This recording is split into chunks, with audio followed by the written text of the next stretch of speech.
여러분 안녕하십니까? 오늘의 미국 위크엔드 에디션 강혜신입니다. 오늘은 먼저 미국 뉴스부터 좀 전해드리고 그리고 뒷부분에 역시 미국의 가장 중요한 뉴스이기도 했습니다. 북한 핵 문제를 뒤로 조금 돌리겠습니다. 먼저 미국에서 지금 트럼프 대통령의 인기, 지지도 이런 것들은 세계에서 주목을 하고 있습니다. 한국은 나름대로 유럽과 중국 전부 자신들의 나라와 이해관계가 있기 때문에 쳐다보고 있는데 약간 지금 그 트럼프 대통령에 대한 지지라고 할까요?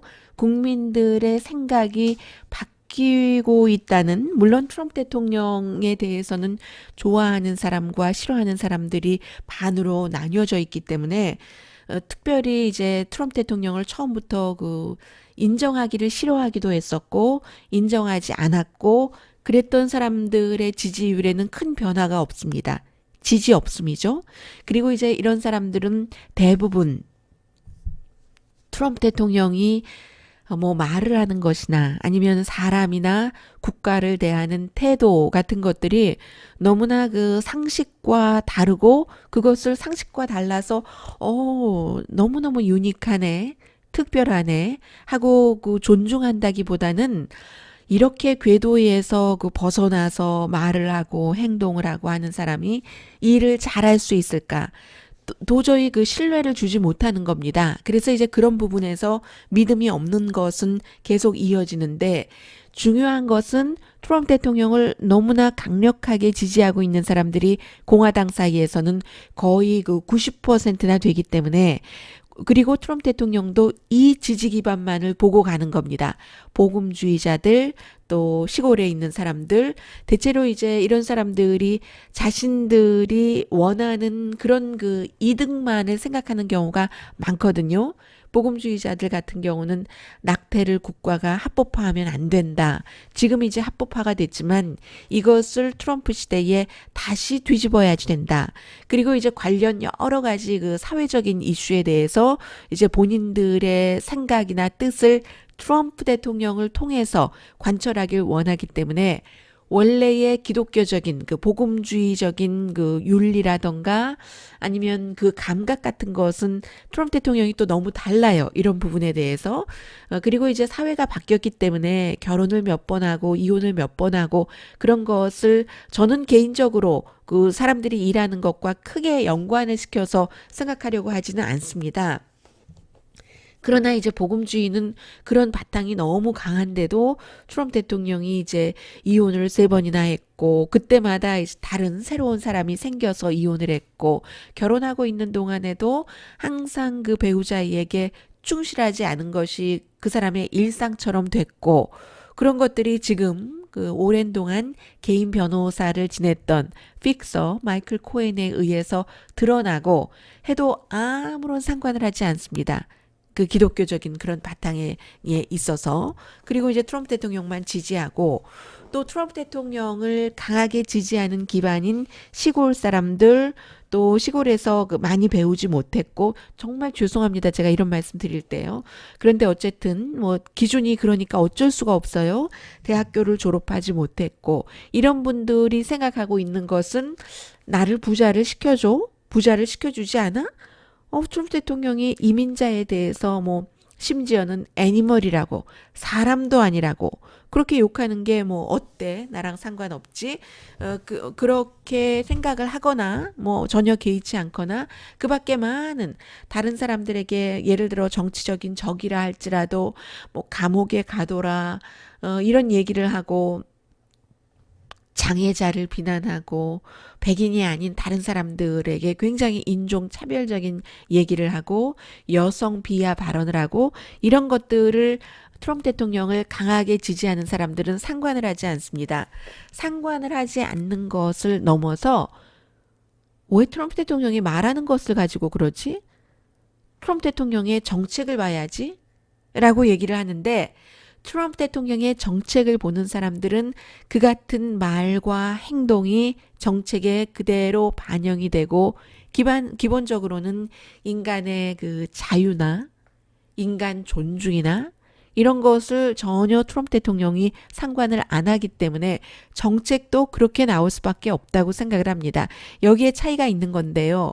기본적으로 지금 트럼프 대통령을 지지하는 기반이 흔들리고 있다 하는 그 여러 가지의 여론조사 결과가 좀 나오고 있거든요.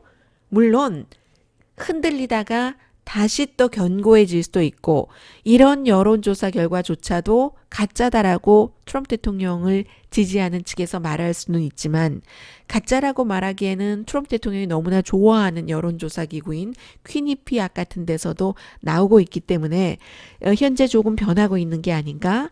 그 여론조사 결과가 변하는 것은 뭐 여러 가지 이유가 있겠지만 가장 지금으로서 중요한 것은 미국 대통령이 어떻게 러시아 대통령에게 설설 기는 모습을 슬슬 기는 모습을 보여주면서 미국 정부 정보국의 발언을 믿지 않는가. 트럼프 대통령을 지지하는 기반일수록 공화당일수록 FBI, CIA 이 같은 그 정보기관을 더 많이 믿거든요. 민주당보다. 그래서 이제 기본적으로 하나만 말씀드리자면 이번 주에 제가 여론조사 결과를 여러 가지를 전해드렸었는데 서베이 몽키가 6월 19일부터 7월 20일까지 52,211명을 대상으로 조사를 했습니다. 그랬더니 이제 가장 중요한 것 가운데 하나가 힐러리 클린턴에게 투표를 하지 않았던 사람들이요. 절대로 안 돼. 이렇게 그 생각했었던 사람들 가운데서 지금 트럼프 대통령을 지지하는 그 지지율이 조금 그 줄어들고 있다 하는 겁니다. 그리고 또 하나가 지금 여성들의 투표율이 굉장히 중요한데 백인 여성들의 투표율이 아니 지지율이요. 오히려 그 지지하지 않는다가 55%로 더 많고 지지한다가 44%였거든요. 또 힐러리 클린턴을 절대로 지지하지 않았어. 그 사람은 안 돼.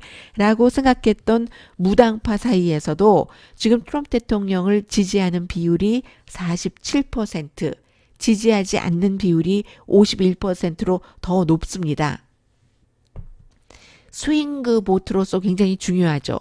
이런 사람들은 뭐 헬스케어라든가 이민 같은 것을 중요하게 생각하는 팀인데 헬스나 이민 이슈에 대해서는 아무래도 공화당보다는 민주당이 강하죠.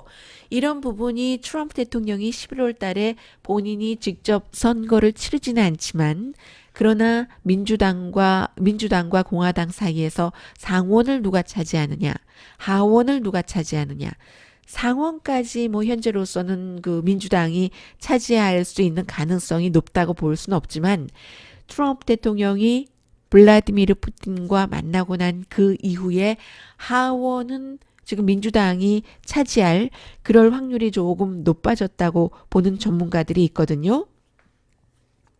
지금 그 백인 가운데서 트럼프 대통령을 굉장히 너무 사랑한다. 시골 사람들 가운데서요. 그런 사람들이 이제 76% 정도 된다고 보는데 이 사람들 가운데서 경제를 굉장히 중요하게 생각하는 그룹이죠. 트럼프 대통령을 지금 강하게 지지해 라고 답변한 사람은 서베이 몽키에서는 38%밖에 안 나왔습니다.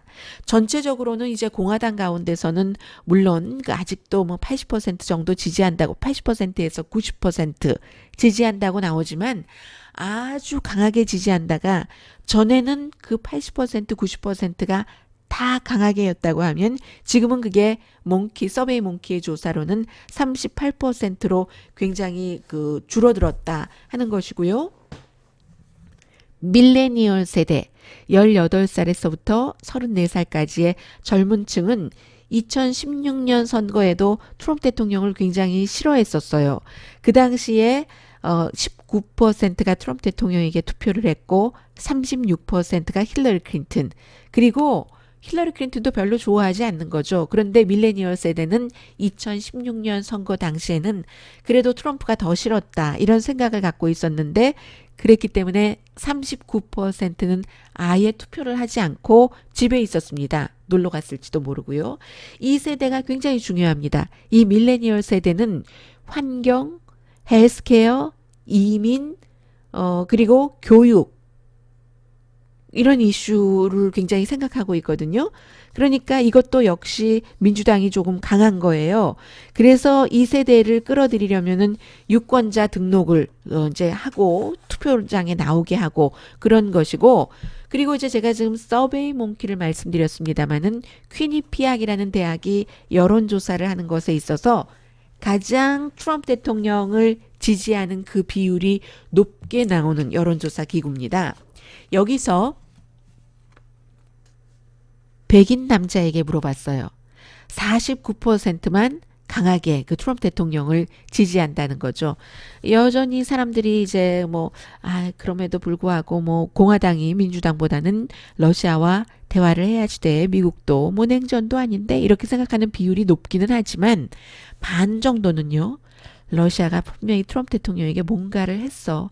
약점을 쥐고 있는 거야. 그렇지 않으면 모든 사람들에게 다 가장 험하다고 할 수 있는 말들을 쏟아내는 트럼프 대통령이 그 정도로 고분고분할 수가 있겠어? 이 푸틴에게 그런 생각을 갖고 있다는 거고요. 그래서 트럼프 대통령이 직접 그 러시아와 선거 당시에 뭔가 개입이 됐다 하고 생각하는 사람이 39%, 캠페인 본부가 개입을 했다라고 생각하는 사람이 46%입니다.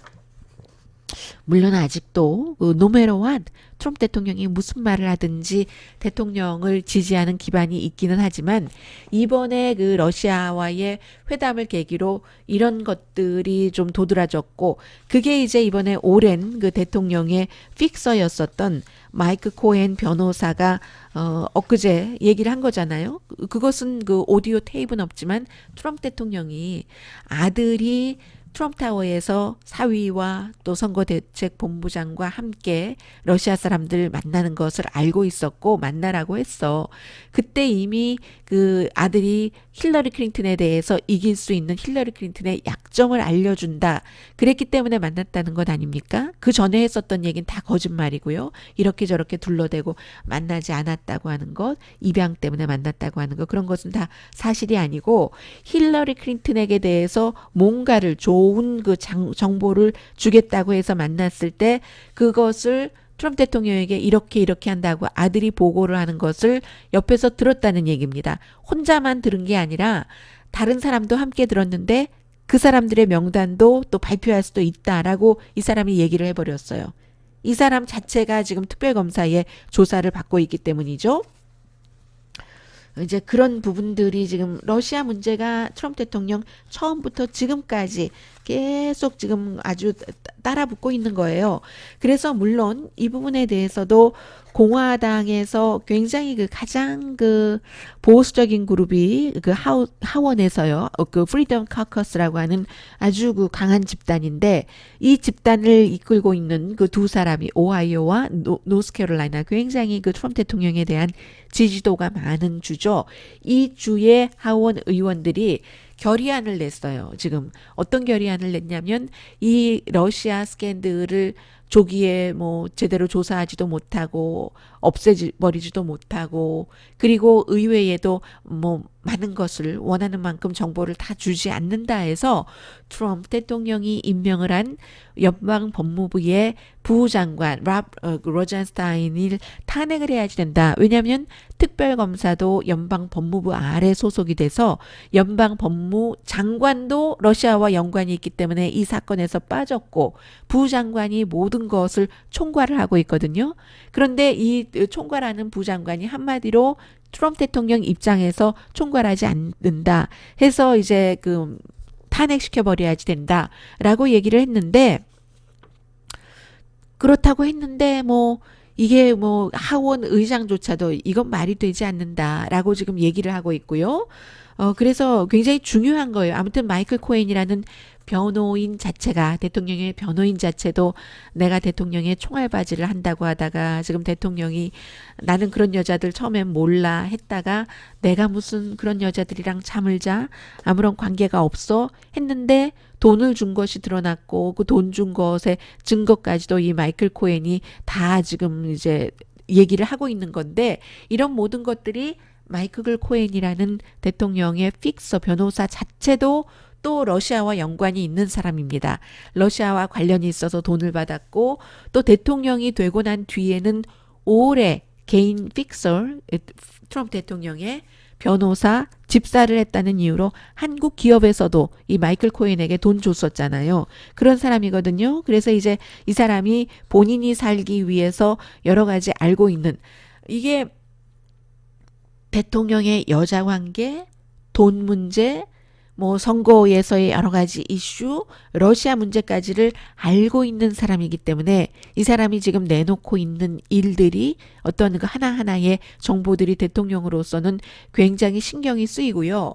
이런 것들이 더 지금 어디까지 있을지 모르잖아요. 테이블 지금 뭐 한 테이프 오디오 테이프 100개 정도 있다고 하는데 어떻게 해서 하원 선거에 11월 선거에 영향을 미쳐서 그 이후에 트럼프 대통령의 힘이 줄어드느냐 뭐 강해지느냐 여기에 따라서 유럽, 중국의 어떤 뭐 권력 싸움이라든가 또 그 무역 관계, 한국의 북한 핵 문제가 다 여기에 걸려 있기 때문에 이렇게 그 트럼프 대통령의 여러 가지를 보고 있는데 특별검사가 트럼프 대통령의 트윗도 본다고 하고 이 사람이 러시아 스캔들을 제대로 수사하지 못하게 하기 위해서 어떤 권력 남용을 했는가 트럼프 대통령이 직접 이름까지 거명하면서 트윗을 했기 때문에 그리고 트럼프 재단의 오랜 그 CEO도 또 그 조사를 하고요. 연방 수사팀이 게다 대고 또 그 마리아 부티나라는 29살의 러시안 여성이 지금 체포가 됐는데 외국 에이전트로 등록하지 않고 미국 선거라던가 아니면 여러 가지 미국 정책에 있어서 러시아에 맞게 하려고 자신의 몸과 모를 다해서 또 돈도 러시아에서도 받고 미국에서는 미국의 공화당의 중요한 인물과 살을 섞으면서 한 단계 한 단계 미국의 중요한 사람들을 만나서 재무부의 누구 중앙은행 부행장도 만났고 대통령의 아들까지도 만났고 평생 미국 총기협회 회원을 하면서요. 러시아 여성인데 그리고 러시아에서는 역시 러시아인이면서 러시아의 중앙은행의 부행장까지 했고 트럼프 대통령과 연줄이단 그런 남자로부터 같이 그 총기협회에서 일을 하면서 뭐 행사에도 참여하고 그 사람의 통역도 해주고 등등 일을 했다는 건데 그 사람이 지금 미국 총기협회에 돈을 많이 기부를 해서 그 돈이 이제 그 대선 기간 동안에 트럼프 대통령에게 선거 자금으로 3천만 달러 들어간 중에서 얼만큼이 있느냐 이런 것도 지금 조사들을 하고 있는데요. 그것은 불법이죠. 왜냐하면은 만약에 사실로 드러난다면 미국의 총기협회, 미국 기구가 기부를 했다 하더라도 외국인 돈이잖아요. 그건 불법이고 트럼프 대통령 아들이 트럼프 타워에서 러시안 사람들을 만난 것도 이게 선거와 관련해서 만났는데 외국인이 개입하는 거기 때문에 이것도 불법인 거죠. 그런데 이게 전부 러시아와 연관이 있으니까 뭐가 있는 거야, 있을 거야 라는 얘기가 지금 계속 나오고 있고요. 그 사이에 트럼프 대통령이 헬싱키 회담에 대해서 말을 이렇게 바꾸고 저렇게 바꾸고 우리 그 정보기관을 믿는다 하다가 또 뭐 푸틴이 맞다 하다가 이렇게 저렇게 하다가 블라디미르 푸틴을 초대를 했는데 러시아에서 아직은 우리가 준비가 안 된 것 같다. 지금 뭐 헬싱키 회담 이후에 이렇게 미국이 떠들썩하지 않느냐. 좀 다 분위기 좋아진 다음에 가겠다라고 얘기를 했는데 이 내용이 자세히 보도가 안 됐었어요. 미국 언론에.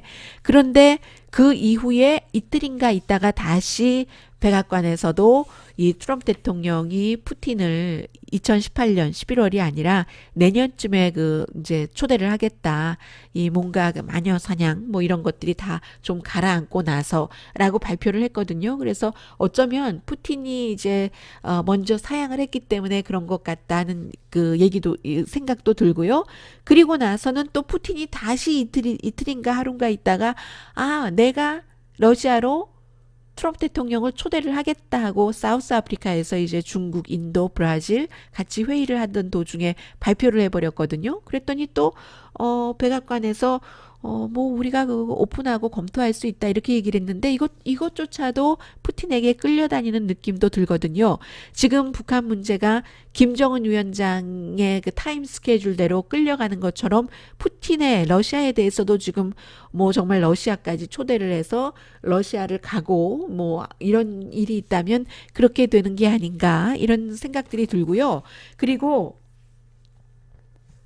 푸틴을 11월 달에 미국에 초대를 한다면 지금도 미국 정보국에서는 러시아가 미국 선거에 중간 선거에 개입을 하려고 뭔가를 하고 있다고 생각을 하는데 그런 증거도 있고요. 그런데 그런 사람을 선거 기간에 초대한다는 발상 자체가 용납되지 않는 사람들이 많이 있습니다.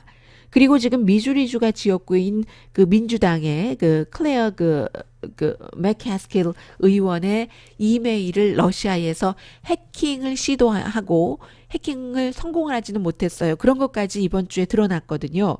이메일 그 패스워드를 훔치려고 했답니다. 어떤 식으로 했냐면요. 미국의 대선에 깊이 그 개입을 했던 러시아의 그 GRU의 정보국이 이메일을 먼저 보낸답니다. 이 의원에게 보내서요. 그 당시에 어떻게 했냐면, 마이크로소프트 이메일이었어요. 그래서, 너무 패스워드가 기간이 지나서 패스워드를 바꾸셔야지 됩니다. 하면은 이제 이메일에 들어가고 이래야 되잖아요. 이 과정에서 해킹하려다가 실패했다는 것까지 나오고 있고요. 자, 그리고는 뭐 여전히 이번 주에도 그 헬싱키 회담에 대해서 대통령이 푸틴 편에 서 있는 것 같은 것에 대한 반발은 대단히 심했습니다. 그래서 이제 지금 굉장히 미국적이 아닌 그런 일들이 일어나고 있는데 대통령이 듣기 싫어하는 답변하기 곤란한 질문을 한다던가 이런 건 미국의 아주 그 오랜 전통이에요. 오바마 대통령 시절에도 팍스뉴스가 오바마 대통령 입장에서 볼 때는 너무나 그 당시에 그 오바마 대통령이 팍스뉴스를 볼 때는 가짜 뉴스를 많이 보도를 했었기 때문에 그럼에도 불구하고 그 팍스뉴스 기자를 이제 그 백악관에서 출입 금지를 시킨다던가 아니면 그 기자회견장에 특별한 어떤 케이스에 나오지 못하게 한다던가 이런 일은 없었거든요. 그런데 이제 트럼프 대통령은 임기 초기에도 백악관 출입 기자 출입을 금지시킨다던가 어제도 또 마찬가지 그런 일이 있었습니다. CNN의 뭐 짐 그 에코스타뿐만이 아니라 다른 그 또 다른 여성 그 CNN의 출입 기자에 대해서 이제 대통령에게 물어봤어요. 여러 가지 곤란한 질문을.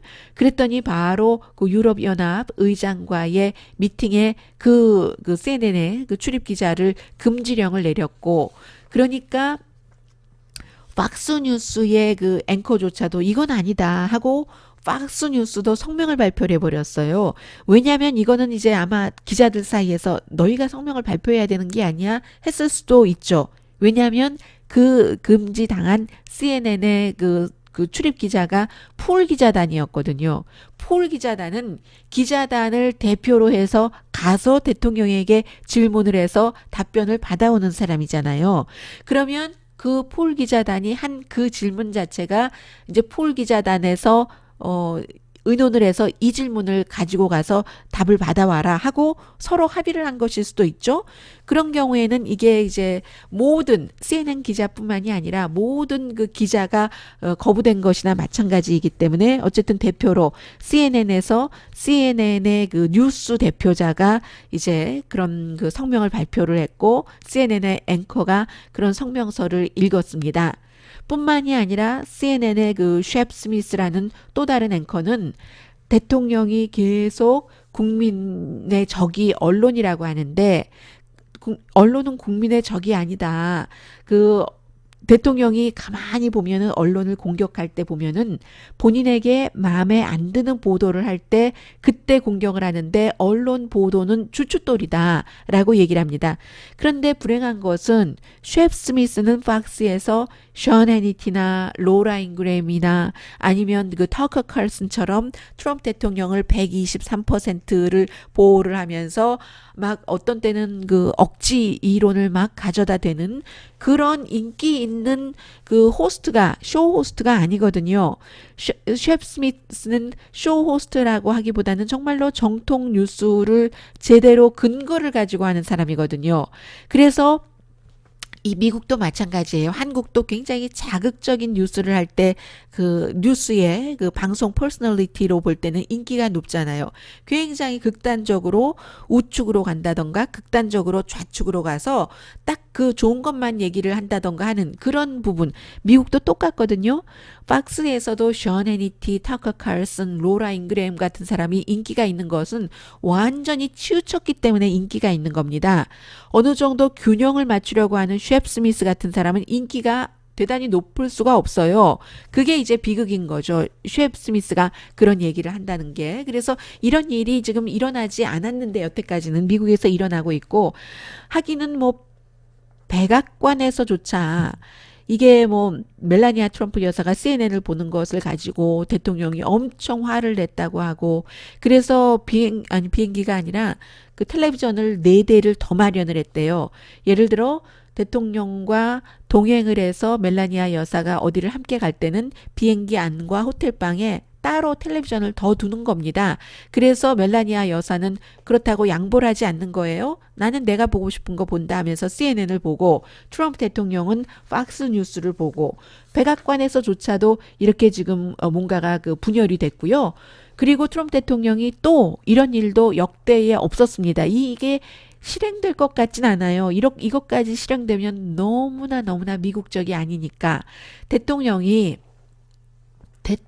발언에 대해서 특히 푸틴과의 일에 대해서 야 이건 아니다. 심지어 뭐 어떤 사람은 매국 노적이다라고까지 얘기를 했어요. 그런 그 전 CIA 국장, 부국장, 뭐 수잔 라이스, UN 대사였어요.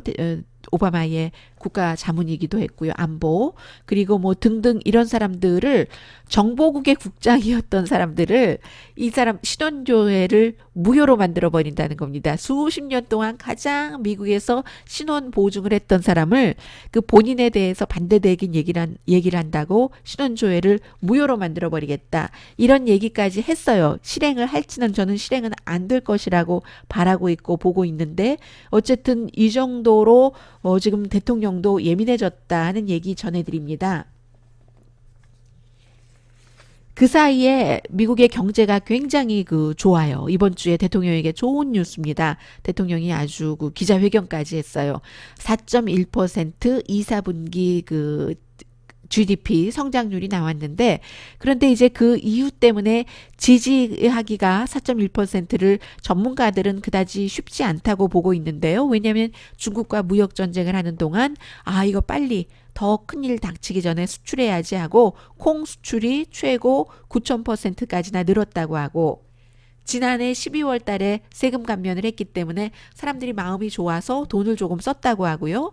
그리고 세금 감면은 일반인들에게는 아주 조금 해당되는 겁니다. 기업에 이윤이 많은 사람들 그리고 일반인들은 돈을 많이 버는 사람들에게 해당이 많이 되고 그냥 보통 1년에 몇만 불 벌어서 사는 사람은 뭐 한 달에 몇십 불 차이도 안 나요. 몇십 불 차이도 안 나는데 그것도 이제 선거 끝나고 이제 다음 선거가 치러지고 뭐 이런 거 지나고 나면은 오히려 올라갑니다. 세금이. 사람들이 그런 걸 아직 잘 몰라요. 이 세금 감면안에 대해서. 지금은 뭐 몇십 불이라도 뭐 좋다 하고 이제 그 몇십 불도 큰 돈인 사람들이 있으니까요. 그런 분위기로 돈을 좀 썼기 때문에 지금 좋아졌는데 블룸버그 뉴스는 지탱 못한다고 하고요. 4.1% 그리고 더군다나 지금 이자율이 올라가고 있기 때문에 주식시장이 뭐 그다지 계속 좋을 것이다 하는 그런 보장이 없고 월스트리트저널이 이번에 그 2, 4분기에 GDP 성장률이 4.1%인 것은 그것은 그 수출이 1.6% 정도, 1.06% 정도는 차지했다라고 얘기를 했습니다. 그리고 이제 이게 뭐 13년 만에 처음이다 뭐 이런 얘기도 하고 대통령의 아들은 또 어디 연설을 하려는데 들어보니까 오바마 시대는 이 GDP 2%도 못 냈는데라고 얘기를 하는데 트럼프 대통령과 트럼프 대통령 아들은 전부 모든 것을 오바마에게 포커스를 두고 있어요. 지나간 대통령이잖아요. 다시 대통령 할 수도 없는 사람인데 모든 것을 오바마와 비교를 합니다. 그런데 그 수치가 다 틀리다는데 문제가 있는 거죠. 이 아들도 오바마 시절에는 GDP 2% 한 번도 못했다 하는데 8년이면은 48이 32분기잖아요. 그 가운데서 오바마는 처음에 금융위기 그 직후에 임기를 시작했기 때문에 GDP 마이너스로 마이너스 뭐 2% 훨씬 넘는 그런 그 분기로 시작을 했습니다. 2%가 뭐예요? 제가 숫자에 약해서 기억이 잘 안 나는데 아무튼 그 막대 그래프가 한참 밑으로 내려가 있었거든요. 그것을 1분기가 아니라 적어도 1, 2, 3, 4 첫 번째 1, 2, 3, 4는 연속으로 마이너스 분기로 시작을 했던 사람이고요.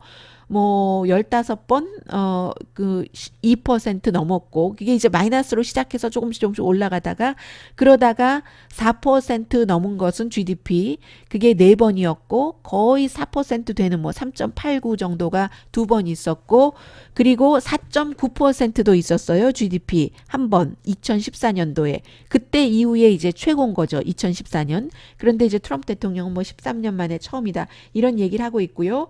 어쨌든 경제가 굉장히 좋아요. 사람들이 느끼기에 전반적인 분위기가 좋으니까 이것이 트럼프 대통령 임기 처음부터 이제 이렇게 좋아졌었을 때 그때 이미 오바마 시절부터 좋아지고 있었던 때였거든요.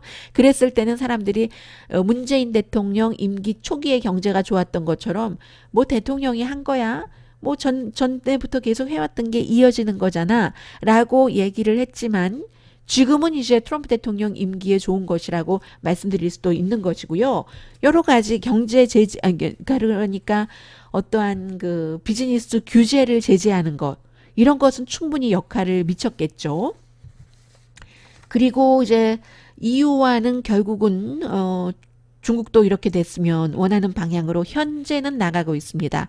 자동차 추가 관세 안 붙였고 장 클로드 융커 의장과 백악관에서 만난 뒤에 뭔가 우리가 자유롭고 공정한 무역을 한번 해보자라고 했습니다. 그러니까 트럼프 대통령이 관세는 좋은 거고 무역 전쟁은 좋은 거고 관세도 좋은 거고 무역 전쟁이라는 것은 아주 이기기 쉬운 전쟁이야. 이렇게 얘기를 했는데 막상 해보니까 그게 아니에요. 그래서 막 콩농가들 죽겠다 하니까 돈을 그냥 막 그 이제 퍼주고 그러니까 아니 그 공화당이 원래 그런 거 정부 돈을 안 쓰는 당 아니야? 이게 소셜리즘 아니야? 라는 얘기도 나오고 있는데 일단 그것으로도 또 콩농가가 만족하지 않아요. 이게 단기 반창고지 장기가 아니다라고 얘기를 하고 있고 그 사이에 트럼프 대통령이 EU와 일단은 어떤 그 협정을 하면서 EU가 미국 뭐 오일도 조금 사주고 그리고 뭐 미국에서 다른 것도 조금 그 콩 같은 것도 사준다고 하고 중국의 콩 수출을 굉장히 많이 했었으니까는요. 그런다고 하니까 중국이 아무튼 좋다. 우리도 한번 보자 하면서 약속을 지키는지도 보자. 미국이 한번 깼잖아요. 트럼프 대통령이. 무역전쟁 한참 한다고 말로 일단 협박하고 중간에 뭐 3주일인가 협상을 해서 아이 우리 그냥 잘 가자. 잘 가자 하고는 뭐 어느 날 갑자기 그 이방카의 특허권 같은 거 다 받아놓고 그 다음날 그냥 무역전쟁을 또 확 그 선포를 해버렸잖아요. 그러니까 중국이 뭐 약속을 지키는지 한번 보자라고 얘기를 하고 있고요. 농가 지원한 것에 대해서는 지금 미국의 농업이 수출의 50%를 의존을 하고 있기 때문에 굉장히 힘드니까 뭐 네브라스카, 아이오와 뭐 사우스다코타 이런 주요 감자 뭐 모두 다 수출을 해야지 되는데 돼지고기 이런 것들은 뭐 치즈 수출하는 곳도 있고요. 그래서 이번에 일단 120억 달러를 농가에 지원을 한다고 했는데 의회의 그 승인 없이 대통령이 300억 달러까지는 쓸 수 있거든요. 그 가운데 뭐 반 조금 안 되는 거 썼네요. 나중에 예비비로 뒀다가 또 쓸 수도 있는 것이고요. 그래서 블루칼라 백인들이 대통령에게 조금씩 멀어지고 있다. 이건 이제 퀴니피악 대학의 여론조사 결과거든요. 블루칼라 백인이라는 게 제조업 분야의 백인도 있지만 이렇게 이제 또 다른 면에서 보면은 근로하는 그 농업과 연관된 근로를 하는 블루칼라도 있지 않겠어요? 그런 게 나오는 거고요. 또 하나 이란과도 뭐 이란이 잠자는 사자의 코털을 건드리지 말라. 이란과 전쟁을 하면 전쟁의 어머니와 전쟁을 하는 거고 이란과의 평화는 모든 평화의 어머니다. 뭐 이런 얘기를 하고 트럼프 대통령이 미국을 위협하지 말아라. 겪어보지 못한 걸 겪을 거야. 뭐 이렇게 얘기를 하니까 이란 혁명 수비대장이 너의 끝이 참담할 것이다. 너는 시작은 너가 하지만 모든 것을 잃어버리고 말 거다. 나이트클럽 도박장에서의 윤리관밖에 없는 도널드 트럼프 막 이렇게 비난을 했어요. 그러다가 이것도 조금 흐지부지 되는 것 같다 하는 분위기가 들고요. 미국 국내적으로는 이민에 대해서 굉장히 중요한 한 주였었는데 이번 주에 이제 그 미성년자 어린이들을 국경에서 올 때 엄마 아빠와 떼어놓게 한 그 어린이들을 다 만나게 해라 하는 그 연방 법원의 판결을 트럼프 행정부가 지키지 못했습니다. 그래서 수백 명의 어린이들이 아직도 부모를 못 만나고 있는데 일부는 이제 그 조국을 버리고 우리 아이를 갱폭력 뭐 이런 그 피해에서 그 피해 지역에서 지내게 할 수가 없다 하고는 난민 받아줄지 아닐지도 모르면서 무작정이 온 사람들, 그런 사람들은 이미 그 추방된 사람들도 있는데 그 가운데서 뭐 일부 사람들은 추방된 그 사람들이 수백 명이에요. 뭐 불법으로 넘어오려고 하다가 추방된 사람들이 더 많겠죠. 수백 명인데 그 아이들은 미국에 있는 겁니다. 정말 황당한 케이스예요. 이런 케이스들. 그리고 심지어는 아이를 2개월 전에 헤어질 때 아이에게 설명을 할 수 없으니까 아빠가 돈 많이 벌어 갖고 올게 이러고 헤어졌는데 아빠 날 사랑하지 않는단 말이에요. 뭐 이러고 헤어졌다가 2개월 만에 만나서 아빠는 너무 좋은데 엄마 아빠는 너무 좋은데 그 아이가 표정이 그냥 그냥 막역한 사이라는 그런 표정이 돼버리는 경우도 있고, 어떤 아이는 너무 어렸을 때 엄마 아빠와 헤어져서 몇 개월 전에 헤어졌는데 이미 엄마 아빠를 못 알아보는 그런 아이들까지 있는 경우도 있다는 겁니다.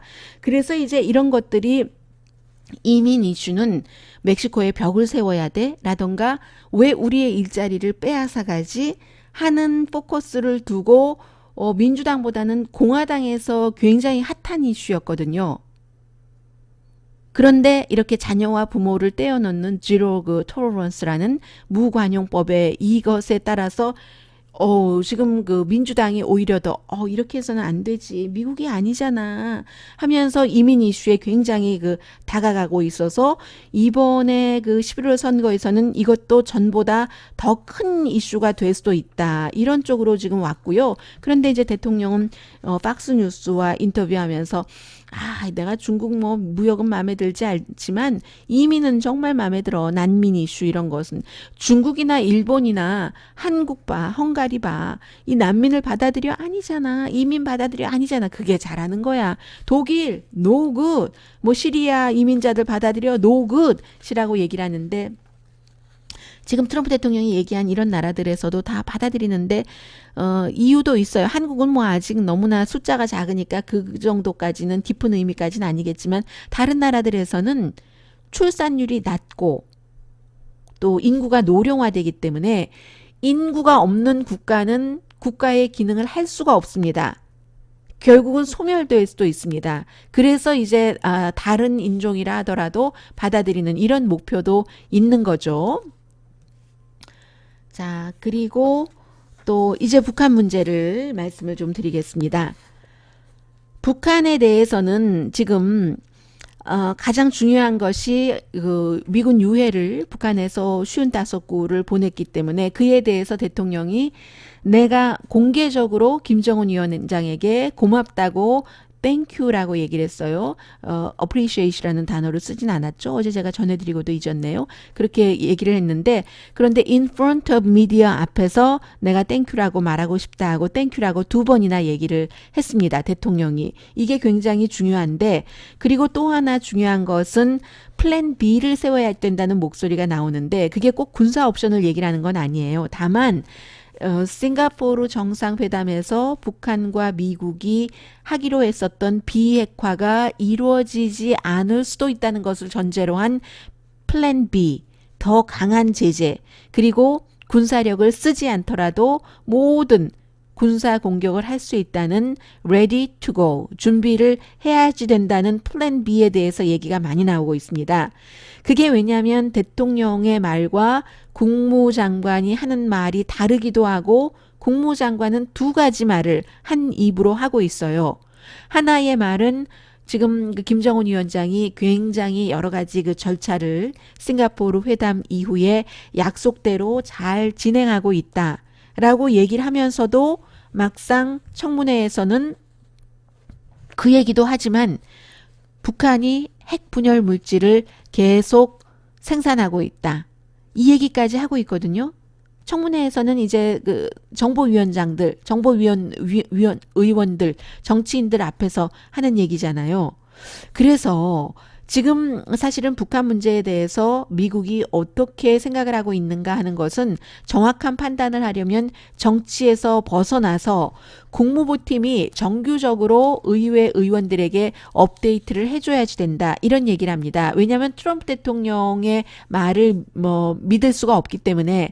그리고 이 그 국무장관도 왜 당신 뭐 잘 되고 있다고 하는데 그러면서 또 정보국이 얘기를 하는 뭐 여러 가지 업데이트를 그 해보면은 북한이 여전히 그 핵 활동을 하고 있다는 말, 이거는 무슨 말이야? 뭐 이렇게 얘기를 하면은 그때는 또 폼페오 국무장관이 정책을 믿으십시오 라고 얘기를 하거든요. 그러면 지금 미국의 북핵 정책은 트럼프 대통령의 의지와는 다르다는 얘기예요? 이것도 또 아니에요. 또 트럼프 대통령이 원하는 대로 가잖아요, 결국은. 그래서 이게 굉장히 지금 그 애매하고요.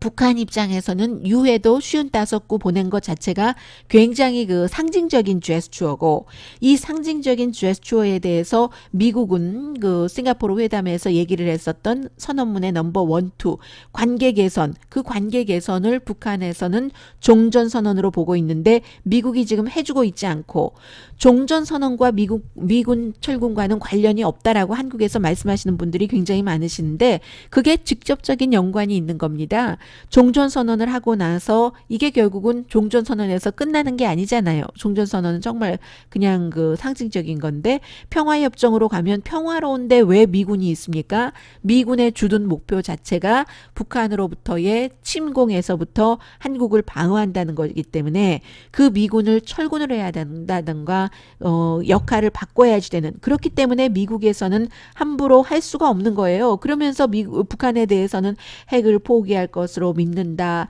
핵을 포기할 것이다. 이렇게 얘기를 하는데, 이 그 미군이 계속 주둔하고 미국의 여러 가지 그 무기가 한반도에 있는 한 북한이 핵을 포기하기도 사실은 힘든 겁니다. 이 부분을 어떻게 해야지 된다는 건지 잘 모르겠어요. 그리고는 이제 뭐 동창리에 뭐 여러 가지 그 시설 같은 것을 파기했다고는 하는데 그 부분도 연료 탱크와 주요 빌딩은 파괴되지 않았다라고 보는 전문가, 그리고 그 파괴된 것은 며칠 만에 다시 조립할 수도 있다 하는 전문가의 말도 있고, 그런 여러 가지 얘기에 대해서 38노스라는 북한 그 전문 매체에 이번에 그 글을 쓴 사람이, 가레스 폴터라는 사람이 미국의 MBC, 워싱턴 포스트, CNN, 뭐 심지어 월스트리트 저널까지 38노스까지 전혀 북한과 미국의 핵 협상에 대해서 도움이 되지 않는 보도를 이어가고 있다. 예를 들어 국방부는 최악의 시나리오를 내놓고 정보국에서 얘기하고 있는 북한의 핵 활동이나 또 핵 파기 같은 것도 완전히 믿을 수 없는 건 아니지만 확인되지 못하는 건데 북한이 뭘 좀 안 하고 있다, 속이고 있다, 이런 방향으로 하는데, 그게 절대로 이 그 북한과 미국과의 정상회담에 도움이 되지 않는다, 이런 얘기를 그 기고문으로 썼거든요. 그런데 또 북한에 대해서 무조건 좋게만 얘기하는 그것조차도 북미 정상회담에 별로 도움이 되지 않습니다. 사실은 또 사실대로 봐야 되겠죠. 어느 게 사실인지는 전문가들이 판단을 해야지 되는데, 전문가들이 북한을 가보지 않고 북한 밖에서 뭐 위성사진으로 뭐로만 본다는 것 자체가 사실은 그 판단 기준이 굉장히 허약한 것이기는 합니다. 북한이 시설을 파기했다면 이미 필요 없어서 파기한 건가? 테스트를 중지한 것은 더 이상 할 필요가 없어서 하는 것인가? 이런 것을 봐야지 되는 거죠. 다만 중요한 것은 그나마 그런 것이라도 했다는 것은 굉장히 이제 미국과 대화하고 싶다는 그런 그 모습을 보여주는 거다. 뭐 이런 것이요. 그리고 미국도 안 해주지도 않았어요. 한미 군사합동훈련을 중지한 것, 그 정도는 해줬네요. 그리고 또 하나 뉴스 나온 것이 오토 원비어 가 북한에서 고문당하지는 않았는데 검시관이나 그 오하이오 대학교, 오하이오주에 살았으니까요. 그 의료팀이 그 여러 가지를 봤을 때 그 내용을 트럼프 대통령이 다 알고 있으면서도 오토 원비어를 북한에서 미국으로 내줄 때는 정말로 오랜 동안 1년 넘게 그 조셉 윤, 그 당시에는 국무부의 특사였었던 이 사람이 렉스 틸러슨 당시 국무장관에게 설득을 하고 해서 백 채널이 있었잖아요. 렉스 틸러슨이 세 가지 채널이 있다고 했잖아요. 뉴욕 채널, 뭐 무슨 채널에서.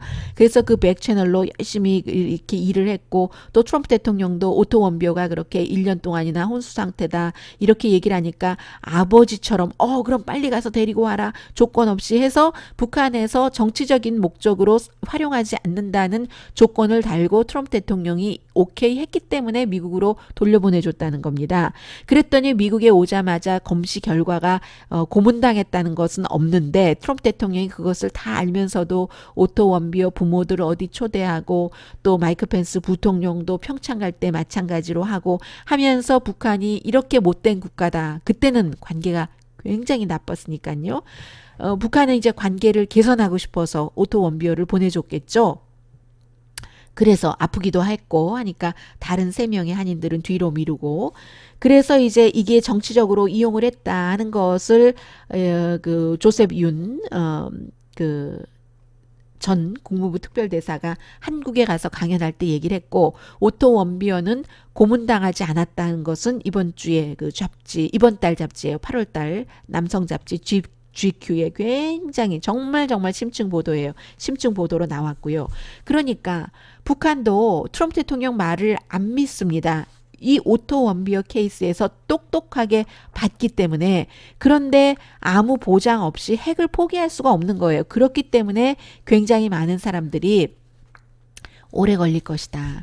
북한이 완전한 포기를 기대해서는 안 된다. 그런 그 얘기를 하면서 적당한 수순에서 마무리되는 게 아닌가, 이제 그런 얘기들을 많이 하고 있습니다. 네, 이런 것들이었고, 그리고 이제 그 위크엔드 에디션을 전해드렸는데요. 다음 주에는 역시 뭐 이 메나포트 대통령 전에 그 선거대책본부장 재판도 시작되고, 이 사람이 뭐 돈 세탁, 은행 사기 이런 것이었지만 다 러시아와 연관이 되는 일을 했었던 사람이고 트럼프 대통령의 선거본부장이었기 때문에 중요하죠. 지금 특별검사가 재판에서 35명 증인 명단을 쭉 발표를 해버렸어요. 그리고 다음 주에는 또 또다시 나왔습니다. 미국에서. 그 미아 페로, 우디 알렌의 아들이었죠. 이 뉴요커의 그 심층 취재를 많이 해서 미투 무브먼트 보도를 했고 퓰리처 상도 받았던 그런 그 로난 페로가 CBS의 CEO 텔레비전이요. 레슬리 문베스가 수십 년 동안 뭐 80년대, 90년대, 2000년대 초까지 여성들을 성추행, 성희롱했다. 원치 않는 키스, 터칭을 했다. 이런 발표가 어제 오늘의 미국 끝나고 나왔었거든요. 그리고 나서 뭐 CBS 주식값 내려갔고 본인도 인정을 했어요. 내가 그렇지만 그것으로 인해서 상대에게 아주 그 부당하게 해를 주진 않았다 했는데, 이 그 로난 페로가 한 30명을 인터뷰를 했대요. 전현직 그 여성들을 CBS에서 일하던. 그랬더니 CBS에서는 다 아는 비밀이었고, 그리고 그 남자의 그런 요구를 듣지 않아서 CBS에서 뭐 해고됐다. 이런 그 여성들도 있고요. 그러니까 CBS도 조사하겠다고 했고, 이 사람도 내가 잘못은 했지만 그 자리는 지키겠다고 했거든요. 그러니까 이제 조사를 해봐야지 하니까 굉장히 중요한 이슈가 될 테고, 주식은 금요일에 여러 가지 그 GDP 그 4.1%였었는데도 오히려 내려갔잖아요. 그런 여러 가지가 뭐 트위터 막 내려간 것 때문에도 그렇고 인텔 내려간 것 때문에도 그렇지만 이자율 그리고 그 GDP가 분기별 4.1%가 별로 지속될 것이다 하는 그 느낌이 없었기 때문이 아닌가 하는 그런 전문가들이 해석을 하거든요. 그래서 다음 주에 주식 시장도 좀 봐야 될 것 같고요. 자, 위크엔드 에디션 여기서 마치겠는데요. 제가 이 CBS CEO를 말씀드리다가 다시 생각이 났어요. CBS CEO는 그렇게 수십 년 동안 예를 들어 지금 연관된 여성들이 수십 명이라고 한다면 그럼에도 불구하고 나 이 자리 지키고 뭐 좀 불편하긴 했지만 큰 잘못은 아니다라고 얘기를 하는데, 노회찬 그 의원 같은 경우는 지금 뭐 자살 얘기, 타살 얘기도 나오고 여러 가지 얘기들이 많이 나오고, 또 무슨 그 노회찬 전 이거 영원한 의원이 뭐 삼성과 그런 부분들도 있잖아요. 그래서 또 보수에서는 이미 숨진 사람을 가지고도 되게 욕하는 사람들도 많던데 좀 심하다고 생각이 되고요. 누가 뭐라고 하던 보수든 진보든 중도든 노회찬이라는 사람이 자신이 불편하면서 부자가 되지 않으면서, 그러면서 가난하고 힘없는 사람을 위해서 평생을 초지일관 일을 했었던 사람이잖아요. 불편함을 감수하면서. 그래서 그 사람이 얘기하는 거에는 살아있는 겁니다. 얘기가. 누가 무슨 노회찬 얘기를 하면서 뭐 유명한 뭐 무슨 작가가 뭐라고 얘기를 했고 뭐 클래식 음악이 이런 거 안 들어와요. 노회찬 의원이 버스 몇 번을 아십니까? 4시부터 4시 5분까지 어떤 사람들이 타고. 근데 그 사람들은 이름이 없어요. 그 아줌마들이 저 여의도 저 높은 빌딩 청소하는 분들이고요. 아줌마예요. 아주머니밖에 없어요. 이 사람이 본인이 생활로 버스를 타고 전철을 타고 생활을 하면서 부귀 영화를 마다하고 정의를 위해서 싸웠던 사람이기 때문에 그런 것 아니겠어요? 그래서 또 뭐 나중에 더 많은 얘기가 나오겠지만, 어쨌든 뭐 일단 본인이 몇 천만 원 받았다고 시인을 했고, 그 노회찬 의원을 제가 이 CBS 이 그 CEO를 생각을 하면서 다시 한번 생각을 했고요. 뭐 여기까지 하겠습니다. 너무 길어져서요. 항상 모든 것을 다 맘에 맞게 할 수는 없는 것 같아요. 또 기회가 있으면 기회가 있을 때 못다한 말씀 드리겠습니다. 내일도 미국에서 보는 한국 시간이 있고요. 오늘의 미국 위크엔드 에디션